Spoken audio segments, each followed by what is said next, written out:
नमस्कार दोस्तों, मेरा नाम है संदीप कुमार। मैं स्वागत करता हूं आप लोगों का डिफेंस एंड स्ट्रेटेजिक स्टडी में। तो आज का हमारा टॉपिक जो है वो है सामूहिक सुरक्षा, विकास और प्रासंगिकता। तो चलिए शुरू करते हैं आज का टॉपिक, कलेक्टिव सिक्योरिटी। तो सबसे पहले देखते हैं कि कलेक्टिव सिक्योरिटी होती क्या है। कलेक्टिव सिक्योरिटी यानी सामूहिक सुरक्षा का तात्पर्य क्या होता है। तो सामूहिक सुरक्षा जो है एक अंतर्राष्ट्रीय संबंध सिद्धांत है जिसका उद्देश्य देशों के बीच शांति और सुरक्षा बनाए रखना है। क्या है सामूहिक सुरक्षा? यह अंतर्राष्ट्रीय संबंध सिद्धांत है जिसका मुख्य उद्देश्य देशों के बीच शांति और सुरक्षा बनाए रखना है। इस सिद्धांत के अनुसार यदि किसी एक देश पर हमला होता है तो इसे सभी देशों पर हमला माना जाएगा और सभी देश मिलकर आक्रामक के विरुद्ध कार्रवाई करेंगे। तो ये इस तरह से है, जब जैसे कि कुछ देश जो है इकट्ठे होकर एक सामूहिक ग्रुप बना लेते हैं और उस ग्रुप के किसी मेंबर पर अगर कोई हमला करता है तो वो सभी मिलकर उस पर हमला कर देते हैं। तो इस तरह इसको जो है हम लोग क्या कहते हैं, सामूहिक सुरक्षा या फिर कलेक्टिव सिक्योरिटी के उसमें जाना जाता है। तो इसका जो है एक क्वेश्चन आप लोगों का जरूर आता है यूजीसी नेट में, एक या दो क्वेश्चन। वो मैं शाम को जो है क्वेश्चन करेंगे तो उसमें हम लोगों को पता चल जाएगा किस तरह से क्वेश्चन बनेंगे। और पहले जो क्वेश्चन पेपर में आए हुए हैं वो भी हम लोग देखेंगे कैसे आए थे। तो इसमें से एक या दो क्वेश्चन जरूर बनते हैं, तो वो आप लोग ध्यान से करना। तो इसमें क्या है, सामूहिक सुरक्षा का सिद्धांत क्या है कि यदि एक देश पर हमला होता है तो इसे सभी देशों पर हमला माना जाएगा और सभी देश मिलकर आक्रामक के विरुद्ध कार्रवाई करेंगे। तो इसको हम लोग क्या है, सामूहिक सुरक्षा, कलेक्टिव सिक्योरिटी कहते हैं। यह अवधारणा जो है द्वितीय विश्व युद्ध के बाद अधिक विकसित हुई। उससे पहले कैसे था वो भी हम लोग जानेंगे इस टॉपिक में। जब विश्व शांति बनाए रखने के लिए संयुक्त राष्ट्र, United Nation, NATO, North Atlantic Treaty Organization और अन्य क्षेत्रीय संगठनों की स्थापना की गई, उसके बाद जो है ये एक्टिव हो पाई। लेकिन उससे पहले जो थे उस टाइम इतनी इफेक्टिव नहीं थी और उस टाइम पे जो है उनकी कमियों के कारण जो है उसको नकार दिया गया था। लेकिन यूनाइटेड नेशन आने के बाद जो है, यूएन के बनने के बाद जो है कलेक्टिव सिक्योरिटी ज़्यादा इफेक्टफुल हो पाई और उसको जो है अच्छी तरीके से लागू करना संभव हो पाया और देश में शांति बनाए रखने का एक प्रयास जो है वो कामयाब हो पाया। तो आगे देखते हैं हम लोग कि इसकी जो है सामूहिक सुरक्षा का विकास कैसे हुआ। सबसे पहले देखते हैं प्रथम विश्व युद्ध। प्रथम विश्व युद्ध कब हुआ था? प्रथम विश्व युद्ध 14 से 18 के बीच में जो है हुआ था। और प्रथम विश्व युद्ध जो है बाद में कहा जाने लगा, लेकिन उससे पहले जो है इसको ग्रेट वॉर या वर्ल्ड वॉर जो है कहा जाता था। लेकिन सेकेंड वर्ल्ड वॉर होने के बाद जो है इसे प्रथम विश्व युद्ध का नाम दिया गया। उससे पहले इसे ग्रेट वॉर कहा जाता था। ये चीजें याद रखना। ये हुआ था 14 से 18 के बीच में जो है ये हुआ था। जो है इस अवधारणा की नींव यूरोप की शक्ति संतुलन की प्रणाली से जुड़ी हुई है। कब किससे जुड़ी है? शक्ति संतुलन की प्रणाली से जुड़ी हुई है। 1815 में क्या हुआ?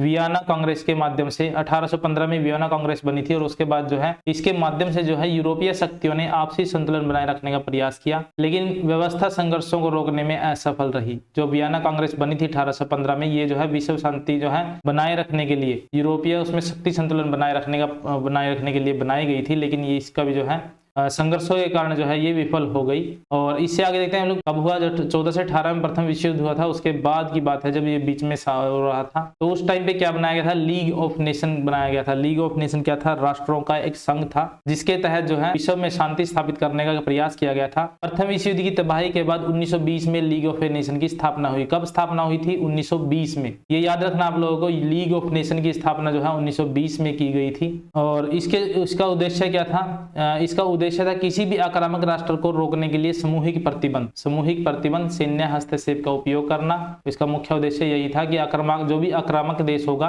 जैसे एक देश अगर दूसरे देश पर आक्रमण कर देता था, उस देश को रोकने के लिए उसको सभी जो भी लीग ऑफ नेशन में राष्ट्र संघ में जो सदस्य थे वो सभी जो है उसका क्या करते थे? सामूहिक प्रतिबंध लगा देते थे उसके ऊपर और सैन्य कार्यवाही करते थे। इसके जो है कुछ कमजोरियां थी जिसके कारण जो है द्वितीय विश्व युद्ध को रोकने में ये असफल रहा। सबसे पहले था क्या था कि इसके पास अपनी कोई सेना नहीं थी। क्या नहीं थी? इसके पास कोई अपनी सेना नहीं थी, जिसके तहत जो है इसके जो भी आदेश लीग ऑफ नेशन की तरफ से निकाले जाते थे वो कोई भी देश उसको मानने के लिए बाध्य नहीं होता था।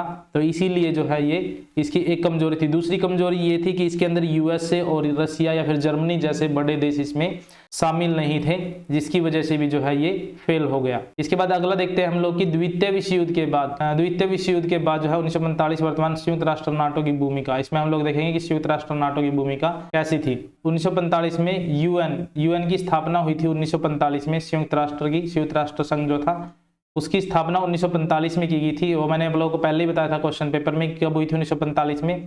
ये आप लोगों को कमेंट में बताना है कि 1945 में कौन से महीने में जो है इसकी स्थापना हुई थी, वो आप लोग मुझे कमेंट में बताएंगे। की स्थापना हुई थी, जिसमें सामूहिक सुरक्षा को अधिक प्रभावी बनाने का प्रयास किया गया था। कब किया गया था? 1945 में संयुक्त राष्ट्र बनने के बाद जो है सामूहिक सुरक्षा को अधिक प्रभावी बनाने का प्रयास किया गया था। संयुक्त राष्ट्र सुरक्षा परिषद के माध्यम से सुनिश्चित किया गया कि वैश्विक शांति बनाए रखने के लिए आक्रामकता के खिलाफ सामूहिक कार्रवाई की जाएगी। हालांकि जो है लीग ऑफ नेशन में भी यही किया गया था कि सामूहिक प्रतिबंध लगाया जाएगा जो भी आक्रामक राष्ट्र होगा, लेकिन इसमें क्या किया कि सामूहिक जो है आक्रामकता, जो भी दूसरे देश पर आक्रमण करेगा उसके खिलाफ जो है जो भी यूएन में सदस्य हैं वो सभी सदस्य देश मिलकर आक्रामकता के खिलाफ जो है कार्रवाई करेंगे, प्रतिबंध लगाएंगे, सैन्य हस्तक्षेप भी करेंगे। ये सभी चीजें जो है इसमें शामिल थी विश्व शांति को बनाए रखने के लिए। उसके बाद 1949 में जो है उत्तर अटलांटिक संधि संगठन, नॉर्थ अटलांटिक ट्रीटी ऑर्गेनाइजेशन का गठन किया गया, जो सामूहिक सुरक्षा का एक उदाहरण है। ये भी जो है सामूहिक सुरक्षा के लिए बनाया गया है। नाटो में जितने भी सदस्य हैं उन सदस्य देशों पर अगर कोई भी हमला करता है तो उससे जितने भी नाटो सदस्य हैं वो सभी मिलकर जो है दूसरे देशों जो तो उसके ऊपर जो है हमला कर देते हैं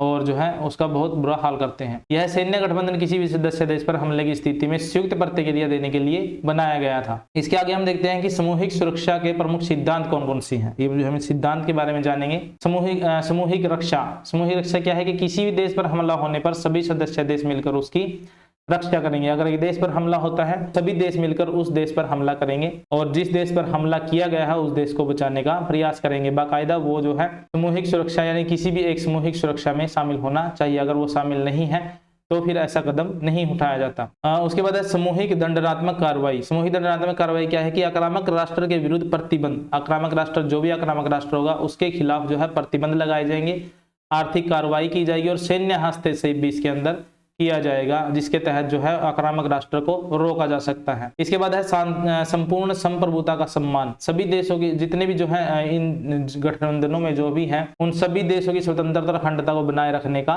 प्रयास किया जाएगा और उसकी संप्रभुता का सम्मान भी किया जाएगा। आगे क्या है? अंतर्राष्ट्रीय संगठनों की भूमिका। अंतर्राष्ट्रीय संगठन जो भी है जैसे संयुक्त राष्ट्र, नाटो और अन्य सुरक्षात्मक संगठन सामूहिक सुरक्षा प्रणाली को बनाए रखने हैं। उसके बाद शांति बनाए रखने के उपाय। संघर्षों को रोकने के लिए कूटनीतिक वार्ता डिप्लोमेटिक जो टॉक होती है वो, आर्थिक प्रतिबंध और शांति सेनाओं का उपयोग किया जाता है। इसकी प्रासंगिकता क्या है, किस तरह से जो है ये होता है। संयुक्त राष्ट्र का सामूहिक सुरक्षा। संयुक्त राष्ट्र और सामूहिक सुरक्षा क्या है? संयुक्त राष्ट्र सुरक्षा परिषद वैश्विक शांति और सुरक्षा सुनिश्चित करने के लिए प्रमुख भूमिका निभाता है। यह शांति मिशन, प्रतिबंध और सैन्य कार्रवाई जैसे उपयोग करता है। क्या करता है? सामूहिक सुरक्षा या फिर विश्व शांति को सुरक्षा सुनिश्चित करने के लिए जो है शांति मिशन की चलाए जाते हैं। उसके बाद जो है प्रतिबंध लगाए जाते हैं, जो भी आक्रामक देश होता है उसमें प्रतिबंध लगाए जाते हैं और उसके खिलाफ जो है सैन्य कार्रवाई की जाती है जब वो ज्यादा आक्रामक हो जाता है। इसके बाद देखते हैं हम लोग नाटो और क्षेत्रीय सुरक्षा संगठन। नाटो क्या है? नॉर्थ अटलांटिक ट्रीटी ऑर्गेनाइजेशन जो है 1949 में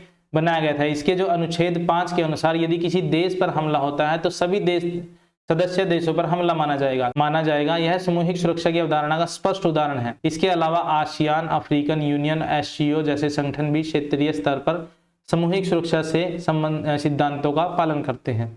आगे जो है रूस यूक्रेन युद्ध हुआ था 2022 में, सामूहिक सुरक्षा की परीक्षा थी ये। तो इसमें क्या हुआ था कि जब रूस ने यूक्रेन पर आक्रमण किया, जब रूस ने जो है यूक्रेन पर आक्रमण किया था तब नाटो और पश्चिमी देशों ने सामूहिक रूप से यूक्रेन को सैन्य और आर्थिक सहायता प्रदान की थी। किसने की थी? नाटो ने और पश्चिमी देशों ने जो है क्या किया था? सामूहिक रूप से यूक्रेन को सैन्य और आर्थिक सहायता प्रदान की थी। यह सामूहिक सुरक्षा प्रणाली के प्रभाव और सीमाओं को दर्शाता है, क्योंकि यूक्रेन नाटो का सदस्य नहीं था लेकिन उसे समर्थन दिया गया था। अभी देखते हैं हम लोग भारत और सामूहिक सुरक्षा क्या है कि भारत संयुक्त राष्ट्र शांति मिशनों का प्रमुख योगदान करता है। भारत क्या है? शांति मिशनों का, संयुक्त राष्ट्र के जो शांति मिशन होते हैं उसमें जो है प्रमुख योगदान करता है, क्योंकि भारत के 2,90,000 से अधिक जो है सैनिक जो है इसमें पार्टिसिपेट करते हैं। 50 से अधिक मिशनों में जो है पार्टिसिपेट कर चुके हैं अभी तक, और जितने भी जो है शांति मिशन होते हैं उनमें लगभग भारत का जो है पार्टिसिपेशन हमेशा बना रहता है। भारत ने जो है वैश्विक शांति अभियानों में भाग लिया और कूटनीतिक स्तर पर शांति स्थापना करने का प्रयास किया है।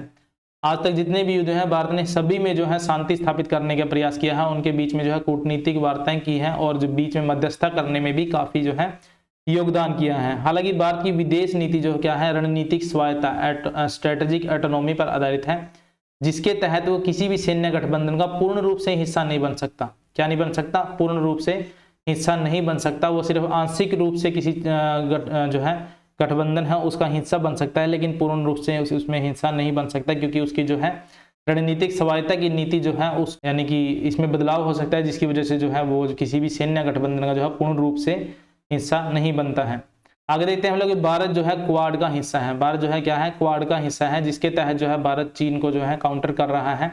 इसमें जो है भारत, अमेरिका, जापान, ऑस्ट्रेलिया है, और ब्रिक्स में, ब्रिक्स क्या है, ब्राजील, रूस, भारत, दक्षिण अफ्रीका जैसे देश है, जिसे संगठनों को भाग लेकर भारत सामूहिक रूप से सामूहिक सुरक्षा की अवधारणा को आंशिक रूप से समर्थन देता है। इसी के जो है भारत की जो है गुटनिरपेक्षता की 2.0 की नीति भी कहा जाता है। अगर आप लोगों को कहा जाए कि गुटनिरपेक्षता की 2.0 नीति की, भारत की गुटनिरपेक्षता की 2.0 नीति क्या है, तो वही है कि भारत जो है किसी भी सैन्य गठबंधन का आंशिक रूप से जो है पूर्ण रूप से समर्थन नहीं करता, लेकिन आंशिक रूप से उनके अंदर जो है अपनी बढ़त बनाए हुए हैं, जिसको जो है भारत की गुटनिरपेक्षता 2.0 की नीति कहा जाता है। वो अपनी जो है क्या है, अपनी जो है स्ट्रेटेजिक ऑटोनॉमी यानी कि रणनीतिक स्वायत्तता की नीति जो है उसको बनाए रखता है, और किसी भी सैन्य गुट का पूर्ण रूप से समर्थन नहीं देता है।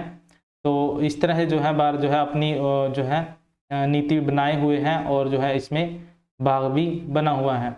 आगे देखते हैं हम लोग, सामूहिक सुरक्षा के लिए चुनौतियां क्या क्या है। क्या क्या चुनौतियां हैं जो सामूहिक सुरक्षा के सामने आती हैं, वो देखते हैं हम लोग की सदस्य देशों की असहमति।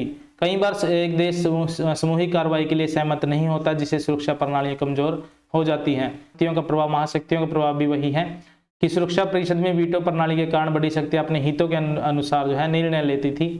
उसके बाद आतंकवाद और गैर राज्य खतरे, आतंकवादी संगठन और साइबर युद्ध जैसी चुनौतियां जो है सामूहिक सुरक्षा के लिए बाधा उत्पन्न करती है। उसके बाद वित्तीय संसाधनों की कमी, संयुक्त राष्ट्र शांति अभियानों और अन्य सुरक्षा व्यवस्थाओं के लिए वित्तीय संसाधनों की कमी होती है।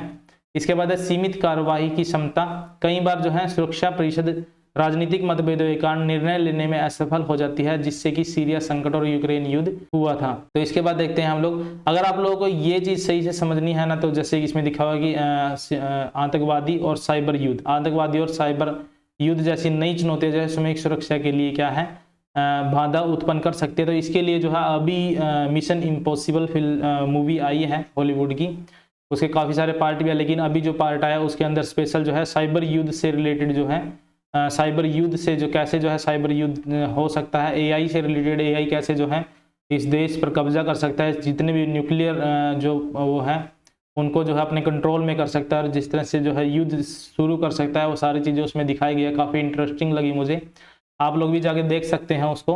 तो काफ़ी कुछ देखने में काफ़ी मज़ा आएगा उसको। तो आगे देखते हैं हम लोग, सामूहिक सुरक्षा जो है वैश्विक स्थिरता और शांति बनाए रखने का एक महत्वपूर्ण सिद्धांत है। संयुक्त राष्ट्र, नाटो और अन्य संगठन सामूहिक सुरक्षा प्रणाली के तहत आक्रामकता को रोकने और संघर्षों को समाप्त करने का प्रयास कर रहे हैं। हालांकि इस प्रणाली की प्रभावशीलता महाशक्तियों की सहमति, वित्तीय संसाधनों और राजनीतिक इच्छा शक्ति पर निर्भर करती है। भारत जैसी उभरती शक्तियां सामूहिक सुरक्षा से भूमिका निभा रही है, लेकिन उनकी नीति रणनीतिक स्वायत्तता पर केंद्रित है, जिससे वे अपनी संप्रभुता को बनाए रखते हुए वैश्विक शांति अभियानों में भाग लेते हैं। तो ये था आज का हमारा टॉपिक, कलेक्टिव सिक्योरिटी या सामूहिक सुरक्षा से रिलेटेड। तो उम्मीद है आज की वीडियो आप लोगों को अच्छी लगी होगी। अगर अच्छी लगे तो लाइक, शेयर एंड सब्सक्राइब जरूर करें। मिलते हैं नेक्स्ट वीडियो के साथ। Thanks for watching, bye bye.